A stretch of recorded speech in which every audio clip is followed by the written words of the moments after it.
जिंदगी किसी के लिए नहीं रुकती, बस जीने की वजह बदल जाती है। नमस्कार दोस्तों, कहानी के वृत्तांत में मैं अनु आप सभी का स्वागत करती हूँ। आज की कहानी है अनमोल राय। बहुत समय पहले की बात है। सिलचर के समीप एक गांव में जयंत फुकन रहता था। उसके माता पिता बहुत अमीर थे, अतः उसे पैसे की कोई कमी ना थी। एक दिन वह चाचा के पोते की शादी में दूर गाँव गया। विवाह के पश्चात वह वहीं रुक गया। अगले दिन वह हाट में गया। वहाँ की रौनक देखकर उसे बड़ा मजा आया। शाम होते ही सभी दुकानदार लौटने लगे, किंतु एक व्यक्ति चुपचाप दुकान लगाए बैठा था। जयंत ने हैरानी से पूछा, अरे भाई, तुम घर नहीं जाओगे? वह दुकानदार मायूसी से बोला, मेरी सलाह नहीं बिकी, उसे बेचकर ही जाऊंगा। कौन सी सलाह? कैसी सलाह? पहले कीमत तो चुकाओ। दुकानदार ने हाथ नचाते हुए कहा, कितने पैसे लगेंगे? जयंत ने लापरवाही से पूछा। एक सलाह का 1000 रुपया लगेगा। मेरे पास 2 ही सलाह है, दुकानदार ने व्यस्त भाव से कहा। उसकी बात सुनकर जयंत को हंसी आ गई। भला सलाह भी खरीदी जाती है? परंतु जाने जयंत के मन में क्या आया। उसने 2000 रुपये गिनकर उसके सामने रख दिए। दुकानदार हिल हिल कर बोला, कांटेदार बार न लगाना, घरवाली को राज न बताना, नहीं तो पीछे पड़ेगा पछताना। जयंत ने उसकी सलाह याद कर ली। घर पहुंचा तो पत्नी दरवाजे पर खड़ी मिली। बाग का माली भी वहीं था। वह माली से दरवाजे के ऊपर बार लगवा रही थी। जयंत को नई नई सलाह याद थी। उसने पत्नी को वह बार लगाने से मना किया। 2000 रुपये वाली बात भी बताई। उसकी पत्नी खिलखिलाकर हंस पड़ी। मान गए आपको, कोई भी घड़ी भर में मूर्ख बना जाता है।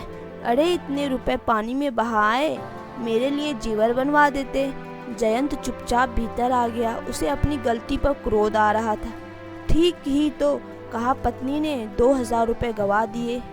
उस रात जयंत को सोते सोते विचार आया, क्यों न इन सलाहों को आजमाया जाए।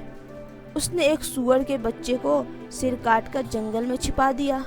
फिर खून से सना चाकू पत्नी को दिखाकर बोला, अरे मुझसे एक आदमी का खून हो गया है, तू किसी से कहना मत, वरना आफत आ जाएगी। जयंत की पत्नी के पेट में बात पचना आसान न था। वह मटका लेकर पनघट पर जा पहुंची। वहां वह अपने पति को बहादुरी के डींगे हाँकने लगी। एक सखी ने ताना दिया, अरे सोनपाही, बहुत बड़ाइयाँ कर रही है, ऐसा कौन सा बड़ा काम कर दिया तेरे पति ने? जयंत की पत्नी सोनपाही ने पीछे हटना नहीं सीखा था। बाद में नमक मिर्च लगाकर उसने शान से सबको बताया कि जयंत ने एक आदमी का खून करके उसकी लाश जंगल में छिपा दी है। शाम होते होते पूरे गांव में यह खबर फैल गई। जयंत खेत से लौट रहा था।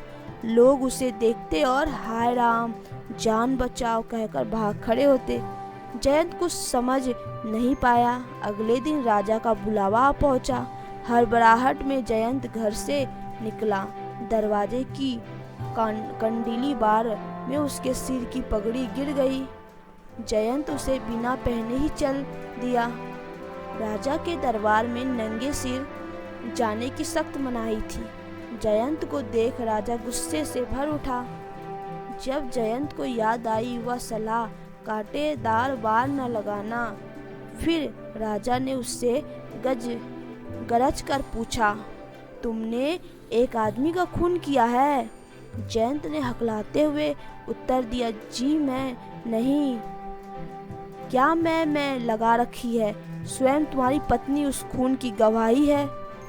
जयंत के कानों में गूंजने लगा, घर वाली को राज न बताना, नहीं तो पीछे पड़ेगा पछताना। वह खिलखिलाकर हंस दिया।